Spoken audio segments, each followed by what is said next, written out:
Mamuka sei mukoma muliswa naro basa kana makabata nezuro iro. Takazoona bhambi wekuchegutu yauya nduna akutaura ega kuti akauraya vanhu. Iyi ndida kuti ubate munhu iyeye aende mujeri nevamwe vake vakauraya navo, because takashaya vanhu vakawanda, ana Dzamara, vanani vese takavashaya. Ende bhambi yataura kuti ndakauraya ndega vanhu, ega nemuromo wake.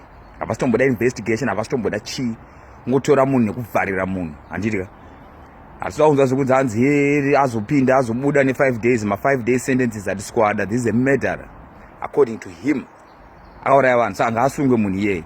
Kana muri serious about rule of law, kana muri serious about human rights, kana muri serious about anything serious, batai munhu iyeye mumise mukati, because akataura ega ndakauraya vanhu. Imi vanhu vekuchegutu, kana paine munhu akashaya hama yake kuchegutu, handiti ka zvisina tsarukano zvokuti hama yako inongotsapfurwa zvisina tsarukano zviya batai munhu iyeye.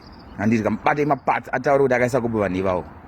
Stupid wemunhu akauraya vanhu, saka kupinda muparliament kutosiya tauro nyoro kumba pfeka kabhachi china kuparliament otaura kuti wakauraya vanhu. Stupid. Ngaasungwe munhu iyeye, anonzi nduna iyeye, ngaabatwe munhu iyeye.